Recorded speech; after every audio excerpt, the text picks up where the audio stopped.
হাসরের মাঠের সেই লক্ষ কোটি বছরের অসহনীয় অপেক্ষা, সূর্যের প্রচণ্ড তাপ আর নিজের ঘামে হাবুডুবু খাওয়ার সেই কঠিন মুহূর্তগুলো যখন শেষ হবে, যখন আমাদের প্রিয় নবী হজরত মোহাম্মদ সাল্লাল্লাহু আলাইহি ওয়াসাল্লামের সুপারিশের পর আল্লাহ চূড়ান্ত বিচার শুরু করার অনুমতি দেবেন, তখন নেমে আসবে এক গভীর ভয়ঙ্কর নীরবতা। কোটি কোটি আত্মা যারা একটু আগে মুক্তির জন্য চিৎকার করছিল, তারা ভয়ে একদম চুপ হয়ে যাবে। তাদের অন্তর এমনভাবে কাঁপতে থাকবে যে তার শব্দ শোনা যাবে, কারণ তারা জানে এখন তাদের সামনে তুলে ধরা হবে জীবনের প্রতিটি মুহূর্তের হিসাব, তাদের আমলনামা অর্থাৎ কর্মের খাতা। সেই ভয়ঙ্কর নীরবতার মধ্যেই আল্লাহর হুকুমে ফেরেশতারা মানুষের হাতে হাতে তাদের কর্মের খাতা তুলে দেওয়ার জন্য এগিয়ে আসবেন। প্রথমে আসা যাক সেই সৌভাগ্যবানদের কথায়, যারা নেককার, যারা দুনিয়াতে আল্লাহর ভয়ে চলত, হারাম থেকে বেঁচে থাকত, মানুষের হক নষ্ট করত না।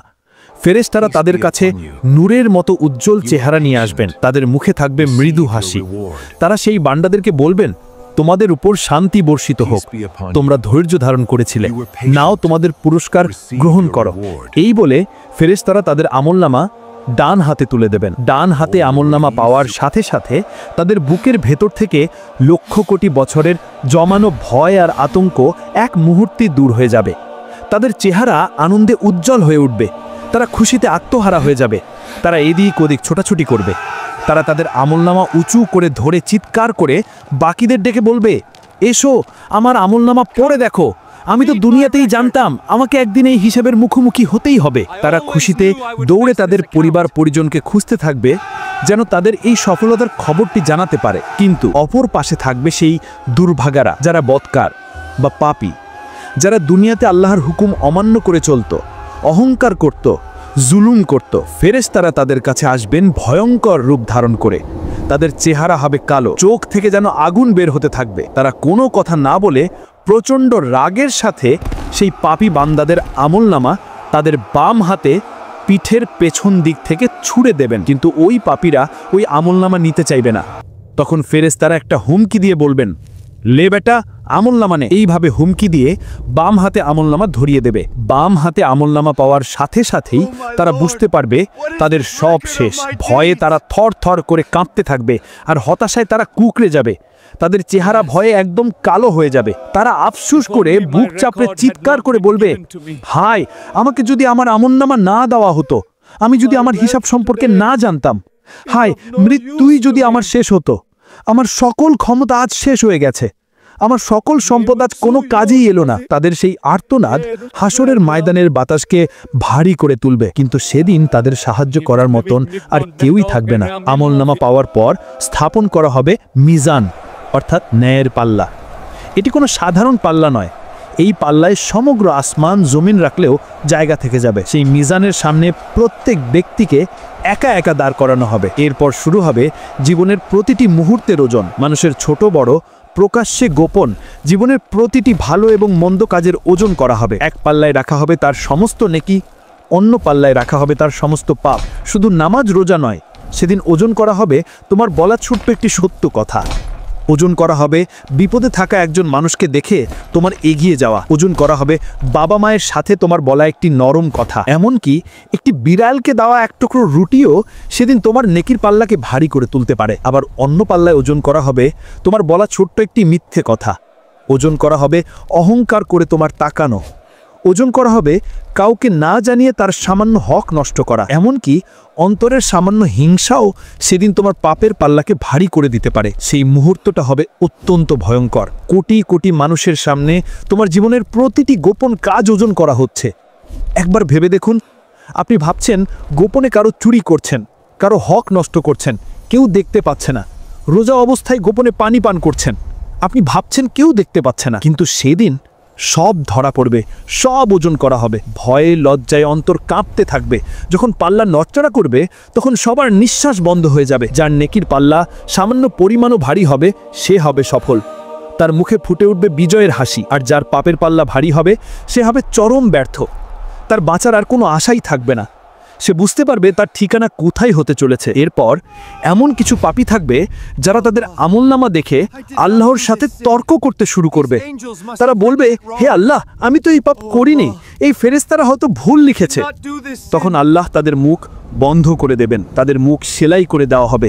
আপনার জিহ্বা সেদিন নীরব থাকবে, কিন্তু আপনার শরীরের অঙ্গ প্রত্যঙ্গ কথা বলতে শুরু করবে। আপনার হাত কথা বলবে, হে আল্লাহ, আমি সাক্ষ্য দিচ্ছি এই ব্যক্তি আমাকে দিয়ে চুরি করিয়েছিল, আমাকে দিয়ে হারাম জিনিস স্পর্শ করিয়েছিল, আমাকে দিয়ে অন্যের উপর জুলুম করিয়েছিল। আপনার পা সাক্ষ্য দেবে, হে আল্লাহ, আমি সাক্ষ্য দিচ্ছি এই ব্যক্তি আমাকে ব্যবহার করে পাপের ঘরের দিকে হেঁটে গিয়েছিল, আমাকে ব্যবহার করে হারাম জায়গায় গিয়েছিল। তাদের চোখ বলবে তারা কি কি হারাম দেখেছিল, তাদের কান বলবে তারা কি কি হারাম শুনেছিল, এবং তাদের ত্বক বলবে তারা কি কি হারাম অনুভব করেছিল। সেদিন লুকানোর মতো আর কিছুই থাকবে না, নিজের শরীরের অঙ্গই হবে নিজের সবচেয়ে বড় শত্রু। এই চূড়ান্ত বিচার শেষে হাসরের মাঠের উপর স্থাপন করা হবে পুলসিরাত। এটি হলো একটি সেতু যা চুলের চেয়েও চিকন এবং তরবারির চেয়েও ধারালো। এটি ঘোর অন্ধকারের মধ্যে স্থাপন করা হবে।